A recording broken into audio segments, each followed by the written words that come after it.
गांव के एक छोटे से घर में सुधा अपने माता पिता के साथ रहती थी।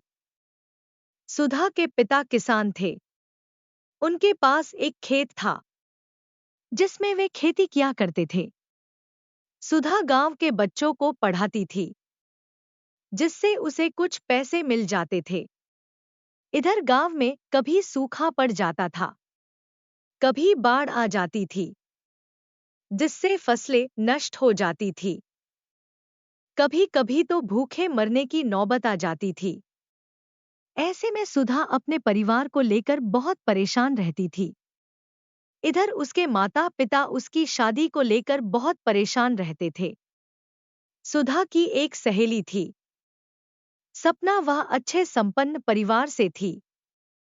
उसके पिता ने उसे पढ़ने के लिए शहर भेज दिया। एक बार सपना छुट्टियों में गांव आई। सुधा, तू इतनी परेशानी उठा रही है, तू मेरे साथ शहर चल, वहां तुझे मैं नौकरी दिलवा दूंगी। मजे से रहना, घर भी पैसे भेज देना। सुधा ने ध्यान से उसकी बात सुनी। बात उसे समझ आ रही थी, वैसे भी वह दिन रात परेशान रहती थी कि अपने परिवार की मदद कैसे करे। सुधा बोली, ठीक है, मैं पिताजी से बात करके देखती हूँ। इस पर सपना ने कहा, अरे तू चिंता मत कर, मैं अपने पापा से कह दूंगी, वो चाचा से बात कर लेंगे। तू मेरे साथ रहेगी तो किसी को तेरी फिक्र भी नहीं होगी। उसी दिन शाम को सुधा ने बात की, लेकिन उसके पिता ने मना कर दिया। सुधा बोली, पिताजी कब तक यहाँ भूखे मरते रहेंगे? यहाँ कुछ नहीं रखा है, मुझे जाने दीजिए। अगर अच्छी सी नौकरी लग गई तो मैं आपको भी बुला लूंगी। पिताजी बोले, नहीं नहीं, अब हम तेरी कमाई पर जिंदा रहेंगे क्या? यह सुनकर सुधा ने कहा, इसमें मेरी कमाई की बात कहाँ से आ गई? कुछ दिन की बात है, थोड़े पैसे इकट्ठे हो जाएं तो आप भी कुछ काम शुरू कर लेना। वहां तो छोटी सी रेहड़ी पर सामान बेचकर भी अच्छे पैसे कमाए जा सकते हैं। कुछ ही देर में सपना के पापा भी आ गए। वे पढ़े लिए समझदार आदमी थे। उन्होंने सुधा के माता पिता को समझाया तो वे सुधा को शहर भेजने के लिए राजी हो गए। एक सप्ताह बाद दोनों सहेलियां शहर आ गईं। सुधा ने कुछ पैसे जोड़ रखे थे जिससे कुछ दिन काम चल गया। इसी बीच सुधा को एक नौकरी मिल गई। वह ऑफिस जाने लगी। पढ़ी लिखी तो वह थी, लेकिन शहर के तौर तरीके उसे नहीं आते थे। इसलिए वह हमेशा चुपचाप अपने काम में लगी रहती थी। सुधा का ऑफिस, वह घर जिसमें सुधा सपना के साथ रहती थी, बहुत दूर था। बस से जाने आने में उसे 2 घंटे लग जाते थे। शाम को ऑफिस से निकलकर घर आते आते उसे रात हो जाती थी। रात को आवारा लड़के इधर उधर घूमते थे, जिनसे बचते बचाते वह घर पहुंचती थी। एक दिन सुधा ऑफिस के बाद बस स्टैंड की ओर जा रही थी।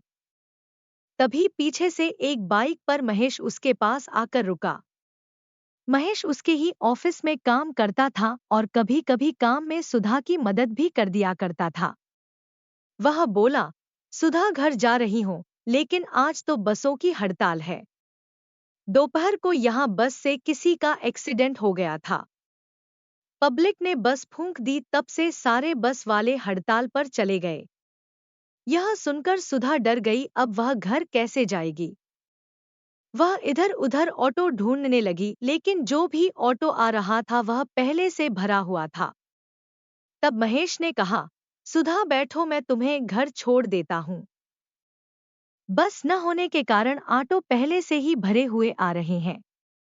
सुधा डरते डरते महेश की बाइक पर बैठ गई। कुछ ही देर में दोनों घर पहुंच गए। सुधा ने महेश से कहा, आपका बहुत बहुत धन्यवाद, आज आप नहीं होते तो पता नहीं क्या होता। महेश बोला, मैं यहाँ पास ही में रहता हूँ और रोज इसी रास्ते से जाता हूँ। अगर तुम्हें बुरा न लगे तो मेरे साथ चला करो, जाना तो हमें एक ही जगह है, फिर बसों में धक्के खाने का क्या फायदा? सुधा झेपते हुए बोली, नहीं, आप क्यों परेशान हो रहे हैं, मैं चली जाऊंगी। महेश ने मुस्कुराते हुए कहा, अच्छा बाबा, तुम्हारा आत्मसम्मान आड़े आ रहा है तो कभी कभी बाइक में पेट्रोल भरवा देना या कभी कभी चाय पिला देना। फिर उसने सीरियस होते हुए कहा, देखो सुबह की तो कोई बात नहीं, लेकिन रात को यहाँ गुंडागर्दी शुरू हो जाती है। अनजान शहर हो, तुम अकेली हो, अपनी सेफ्टी के बारे में सोचो। सुधा हाँ कर देती है और मुड़कर अपने फ्लैट की ओर चल देती है। रात को सुधा सपना को सारी बातें बताती है तो सपना कहती है, सुधा अपनी गांव की सोच से बाहर निकलकर दुनिया देख, अच्छा खासा दोस्त मिल रहा है। शहरों में यह सब आम बात है, यहाँ कोई टोकने थोड़े आ रहा है। अगले दिन से सुधा महेश के साथ ऑफिस जाने लगी। धीरे धीरे उनकी नजदीकियां बढ़ने लगी। दोनों को एक दूसरे का साथ अच्छा लगने लगा। ऑफिस से निकलकर दोनों इधर उधर घूमते, साथ में काफी पीते, बातें करते। फिर महेश सुधा को घर छोड़ देता था। समय जैसे पंख लगाकर उड़ रहा था। एक दिन सुधा जब घर पहुंची तो देखा उसके पिताजी बैठे थे। अरे पिताजी, आप कब आए? पिताजी बोले, बस बेटा, तुझे बहुत समय से देखा नहीं था, इसलिए चला आया। कैसी है तू? और इतनी देर से घर आती है? सुधा को लगा जैसे उसकी चोरी पकड़ी गई। वह बोली, बाबा, शहर में ऐसा ही होता है, नौकरी में बहुत काम करना पड़ता है, आते आते रात हो जाती है। पिताजी ने चिंता जताते हुए कहा, बेटा देख ले, नहीं तो घर चल, वहां भी तो खर्चा चल ही रहा था। तुझे परेशान देखकर बहुत तकलीफ होती है। तेरी माँ भी बहुत परेशान रहती है।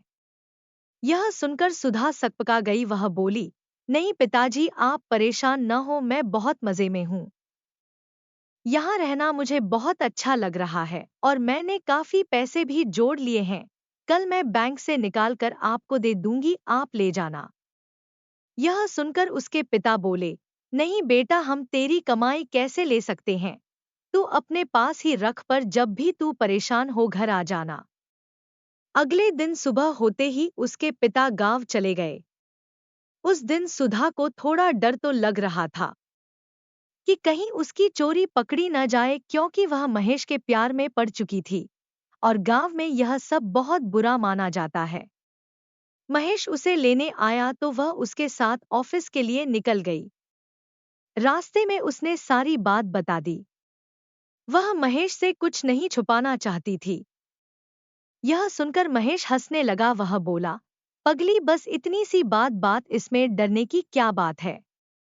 हम एक दूसरे से प्यार करते हैं, कोई गुनाह नहीं किया। मैं कुछ दिनों में गांव जाकर तुम्हारे माता पिता से मिल लूंगा। सुधा बोली, नहीं नहीं, ऐसा मत करना, पहले मौका देखकर मैं बात करूंगी। इसी तरह समय पंख लगाकर उड़ रहा था। महेश के साथ रहते रहते सुधा के तौर तरीके बदल गए थे। अब वह गांव की भोली सी लड़की नहीं, शहर की तेज तरार लड़की बन चुकी थी। सुधा ने काफी पैसे इकट्ठे कर लिए थे। इस बार उसने सोचा, क्यों न दिवाली पर माम पिताजी से मिलाऊं। वह ऑफिस से छुट्टी लेकर गांव के लिए निकल गई। माम पिताजी के लिए उसने कपड़े खरीदे, शहर से बढ़िया सी मिठाई ली और गांव पहुंच गई। अचानक बेटी को देखकर सुधा की मां बहुत खुश हुई। उनकी आंखों से आंसू बहने लगे। दोनों मां बेटी घंटों बातें करती रहीं। फिर उसकी मां उसकी पसंद का खाना बनाने चली गईं। शाम तक उसके पिताजी भी खेत से आ गए थे। सुधा को देखकर वे बहुत खुश हुए, लेकिन जैसे जैसे सुधा उनसे बात कर रही थी, उन्हें एहसास हो रहा था कि यह वो सुधा नहीं है जो गांव से शहर गई थी। अब वह केवल पैसों की बातें करती थी, शहर की चमक दमक की बातें। उसे अब उसके माता पिता बेकार नजर आ रहे थे। सुधा के पिता उसकी बातों को सुनकर असहज महसूस कर रहे थे। 2 दिन बाद दिवाली थी। सबने मिलकर दिवाली मनाई, लेकिन सुधा के पिता अपनी बेटी के व्यवहार से खुश नहीं थे। उन्हें लग रहा था कि अब वह उनकी बेटी नहीं रही। दिवाली के अगले दिन सुधा अपनी मां के साथ बैठी थी। माँ, कल मैं चली जाऊंगी, मेरी छुट्टी खत्म हो रही है। आपसे एक बात करनी थी। माँ, मैं एक लड़के से प्यार करती हूँ, हम दोनों शादी करना चाहते हैं। आप पिताजी से बात कर लीजिए। बेटी, यह तू क्या कह रही है? तेरे पिता सुनेंगे तो बहुत गुस्सा करेंगे। यह सुनकर सुधा बोली, माँ, यह सत्य है, आप दोनों को मानना ही पड़ेगी। अब मैं किसी गांव के लड़के से शादी करके यहाँ तो रह नहीं सकती। आप मान जाओ तो अच्छा है, वरना शादी तो हम वैसे भी कर लेंगे। अपनी बेटी अब पराई सी लगने लगी थी। शाम को सुधा की माँ ने उसके पिता को सारी बात बता दी। यह सुनकर उसके पिता बहुत गुस्सा हुए। इसी दिन के लिए मैंने तुझे शहर भेजा था कि तू हमारी नाक कटवा दे। यह रिश्ता नहीं हो सकता और न तुझे अब शहर जाने की जरूरत है। मैं कोई ढंग का लड़का देखकर तेरी शादी करा दूंगा। सुधा बोली, देखिए पिताजी, मैं शादी करूंगी तो महेश से ही करूंगी। मैं आपको शादी का निमंत्रण भेज दूंगी, मन करे तो आशीर्वाद देने आ जाना। सुधा की बात सुनकर उसके माता पिता आश्चर्यचकित रह गए। उन्हें कुछ समझ नहीं आ रहा था। सुधा की माँ ने कहा, सुनो जी, अभी आप गुस्से में हो, वो भी उल्टे जवाब दे रही है। सुबह बात कर लेंगे। रात भर दोनों करवटें बदलते रहे। उनकी आंखों से नींद उड़ चुकी थी। सुबह जब दोनों उठे तो देखा सुधा एक चिट्ठी छोड़कर चली गई है। उसमें लिखा था, पिताजी, मैं इस गांव और यहाँ के दकियानूसी विचारों को छोड़कर जा रही हूँ। शादी का कार्ड भिजवा दूंगी। आपका मन हो तो आ जाना आशीर्वाद देने। सुधा को अब किसी की परवाह नहीं थी। वह शहर पहुंच गई। अगले दिन सुबह वह ऑफिस जाने के लिए तैयार हुई। उसे आज महेश को सारी बातें बतानी थी। वह महेश का इंतजार कर रही थी।